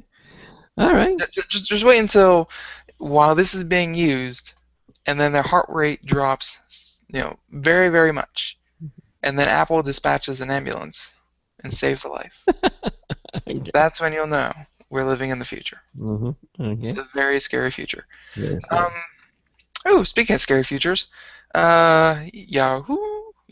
They're in the news because they a lot of browsers that people use, Internet Explorer, pretty much all the main ones, Internet Explorer, Firefox, Chrome, Opera, and Safari. They all have a feature called Do Not Track, which it means they send a request to wherever you're going, wherever server you're connecting to, and say, don't put cookies on my browser. We don't want to be tracked. Right. And it's really up to the server to honor it. And you can check their privacy policy wherever you go. Even though that takes a while, you can see if they honor Do Not Track from browsers, because they can still track you technically. It's just you're sending a request not to. And Yahoo traditionally honor the Do Not Track. So if you ever went to any Yahoo or Yahoo affiliated site and your browser said Do Not Track, it wouldn't deposit any cookies on you. But now they're turning it into the quote-unquote personalized experience. So they can now track you even if your browser says do not track. So Yahoo is watching you whether you like it or not. Yahoo said this week that the company will stop honoring its do not track requests made by its browser's users. It will now actively attempt to track your interactions with its site and its content. And the exact quote that they're using is, "Here at Yahoo, we work hard to provide our users with a highly personalized experience." An ironically named Yahoo privacy team wrote on a blog post. We keep people connected to what matters most to them across devices and around the world. We fundamentally believe the best web is a personalized one. So, yeah, the Yahoo's team claimed that Yahoo was originally the first major tech company to implement Do Not Track, which in reality is more of a request from the browser to the web than an order. So Yahoo said it had yet to see a single privacy standard that is effective, easy to use, and been adopted by the broader tech industry. And for that reason, as well as its desire for personalized experience, Yahoo changed its policy. And of course, when people say personalized, that just means they're serving up personalized ads. So they're checking where you're going, where you've been, and they're going to serve up ads that as far as they can determine, are best suited to your interests. So if you go to, WebMD, and then you go to Yahoo, you might see some medical ads pop up. And before, that wouldn't happen with the Do Not Track, but not anymore. At least not with Yahoo affiliated websites. Now, the article says that there are some alternatives, right? Does disconnect reroute your browser to its own servers, right? Yeah, there are alternatives. Ghostery is a plugin for Chrome. There are numerous plugins. There's our guest that we're having on Monday that would do the same thing. Yes. Just to protect who you are and browse anonymously. But before, you could just press one button in your browser and that would do it. Yeah. But now you're going to have to take, more. Yet another reason why you're going to need ProXPN. Exactly. There you go. Okay, and we'll hear more about that on Monday. I'm looking very much forward to their appearance on the program. Because privacy on the internet has been a hot topic lately, and will continue to be more so as people become more transparent in what they're actually collecting about their customers. Now, last night, Charles and I did a news story about Apple filing a patent for a gesture-controlled keyboard. And actually, it was pressure-sensitive keyboard that would you could do, get rid of the trackpad and just do everything, with your keyboard. Well, guess what? Story and Device says Microsoft gesture-controlled keyboard replaces the need for a computer mouse. Wait a minute. Didn't Apple just file for a patent for this? Really, Craig? They filed for a patent, and yet Microsoft, who has a working prototype, has copied them. You think so? No. I think the one with the working actual physical product is ahead of the one who filed for the potential idea of one. You don't think so? You don't think the one that has something that you can hold in your hand is ahead of the person that says, yeah, we're thinking about making this? Yeah, but the point is, did Microsoft file a patent? They're starting to research it. They don't know if this is something they want to do yet. Well, again, according to the story, for years, folks across the tech industry have been decrying the humble computer mouse as an outdated holdout from the age gone by. I just don't think so. I think the mouse is still a very useful product. Do you think the mouse is still useful, or do you think it's an anachronism? I think people who say that it's not useful anymore are ones who have fully embraced the touchscreen world that we live in. And do you agree or disagree with them? I'm not saying that there aren't better ways that we could run computers and and use them differently, but the way that computers are set up nowadays, the mouse is still king. You use a mouse, right? So you like it, right? If the computer was set up a different way, but the computers have been running the same way for the past 25 years. Well, no, so if that was different, I could see the mouse getting phased out. But because they're still running the same way for 25 years, the mouse is still relevant. Well, what about the touchscreens? You don't need a mouse. And that's why I said those are the people who say it's antiquated and not needed anymore.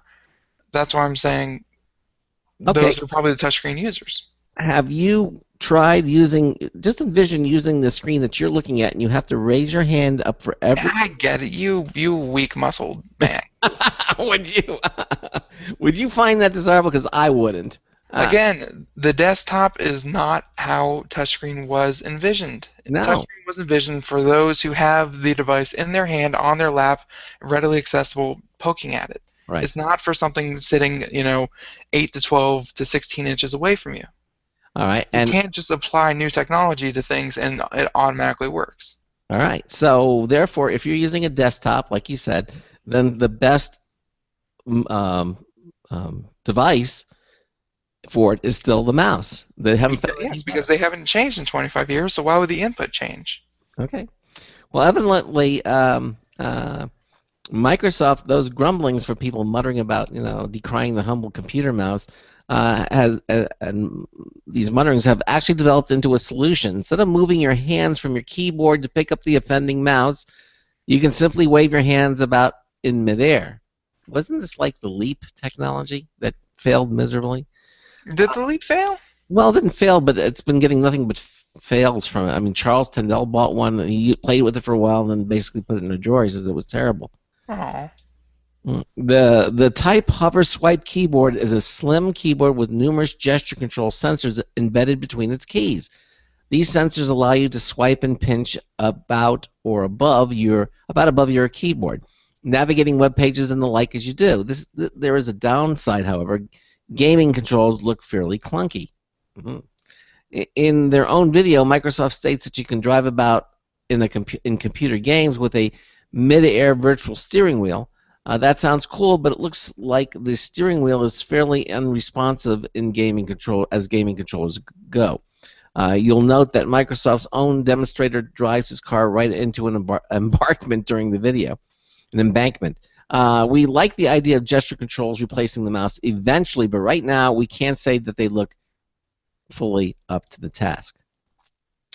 So this is really a gesture keyboard. The thing that Apple is applying a patent for is not gestures. It's actually you use the surface of the keyboard as you would a trackpad. Well, that's what this is. No, this is your hand floats above it slightly. Type, hover, swipe, and swipe would be what you would consider the traditional, touchscreen. Well, the keyboard on the Apple is you just as you would use that swipe and gesture. Any kind of gesture that you would use on an iPhone or something like that, that would be your swipe controls. Yeah. That doesn't look too appealing to me. I don't know. Is it because it's made by Microsoft? No. No, of course not. Microsoft products? It's gimmicky at best. Do we have time for one more quick story? Do we have time for one more quick one? Good question. Good question. Yeah, sure. Why not? How about this one? Google self-driving cars. Yeah. I am beating the crap out of my car just so it'll break down at the exact moment that Google comes out with their self-driving cars. So there's a new one from Device, that's Sci-Fi's technology website, and you may not realize it, but driving around your local city streets at cruising speed is actually a lot more complex than flooring it down the interstate. For people getting out of cars, curbside, to dogs running into the road, local roads present an ever-changing landscape for drivers. And for Google's self-driverless car, that means the streets are a serious technical problem. Thankfully, Google employs some fairly smart folks. So watching not only the roadway, but everyone and everything around itself, Google's self-driving car can definitely have the advantage over your eyes. What it does with that omnidirectional sight, however, is where things get muddled. While you can easily tell what someone might do next on a roadway, a self-driving car doesn't have your instincts. To compensate, Google has developed a system that categorizes the different types of people and vehicles it discovers. So it goes around and it has a sensor over top its car, and now it can detect other cars, other trucks, and it can now detect bike riders. It can detect pedestrians, crosswalks, all that kind of thing. And it'll make a little 3D map to itself, and it'll keep track with using GPS where it is and where all those other people and obstacles are, and drive accordingly. I just want to know, Ben, would you trust enough to go to sleep in the passenger and let the car drive you to and from? Because I mean, is it possible you can wake up? I think if these ever came out, there would be a law, at least at first, saying if you are driving one of these, you have to be alert and at the wheel. Okay. Like if you were driving down the interstate and a cop saw you sleeping at the wheel, he could pull you over and write you a ticket. But if you were just, laying back and watching, I think that'd be okay. Well. But yes, I would totally trust one of these Google self-driving cars after they've been tested a little bit more. I'd do it. All right. Well, there you go. Well, we're pretty much out of time. Coming up on Monday in the first hour, we're going to have Pro XPN here. That's right. We're going to have the company, and we're going to have the company's CEO joining us on the show. That's going to be a lot of fun, and looking forward to it. Ben and I will be here. Maybe Charles will poke in as well, talking about virtual private networks. There you go. How you can use it on your computer. It's an amazing product. And please join us. And of course, in hour 2, we'll have more computer and technology news brought to you by Slimware Utilities, the official optimization software of Computer America. Have a great weekend. Go see Spider-Man 2. I know most of us will, Ben. and we'll see you Monday night. So until Monday night, this is Craig Crossman hoping that your hard disk never becomes floppy. Have a great weekend, and we'll see you Monday night. Take care. 10 seconds. Good night, everyone. What's a record?